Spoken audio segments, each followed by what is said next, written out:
The point Corbyn is making is that in doing this trade deal with the United States, then taxpayers, by funding the NHS, are going to end up paying more money for the same treatment, and that money is not going to go to benefit the NHS, but is going to go and benefit US pharmaceutical companies. And that has been the cornerstone of Jeremy Corbyn and the Labour attack on the Trump-style Brexit deal or the Trump trade deal that Boris Johnson would negotiate. Of course, Donald Trump has denied that the NHS is on the table. Boris Johnson has said that the NHS is not going to be privatised, with parts of it siphoned off to US pharmaceutical companies. And Jeremy Corbyn is making the point today that this document demonstrates that the actual policy that is being implemented at the moment is to the contrary of those two statements from those two men. In normal circumstances, this would be huge, but we have somehow created a political context in which people claim that they like being lied to. So if this turns out to be evidence of a mistake or a misstep or a downright calumny committed by the Prime Minister, much to my own shock, I'm not persuaded or convinced anymore that can be successfully turned into political capital. So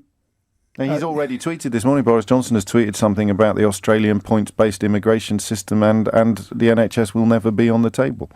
So the point these documents show is that that's actually, on the NHS being up for sale, is to the contrary of that, and then we'll see how the story pans out for the rest of the day and into tomorrow. But the point that Labour is making is that, to the contrary of what Boris Johnson is saying, the NHS is very much on the table in those negotiations with the United States and that free trade or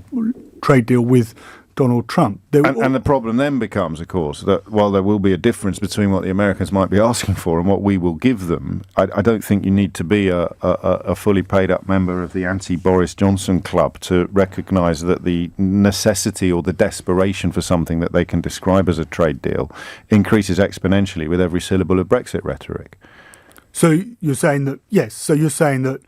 because Boris Johnson needs to do a trade deal... We're not negotiating from a position of great strength, are we?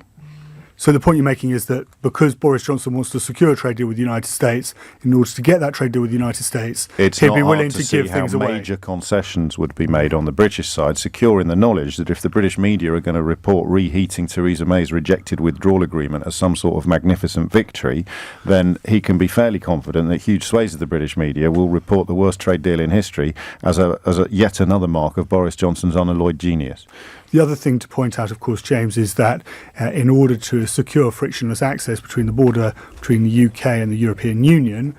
we won't be able to import drugs that aren't permitted in the European Union, because otherwise that would mean checks at that border to ensure that those drugs, if they're imported into the UK, don't cross into the European Union single market. Indeed.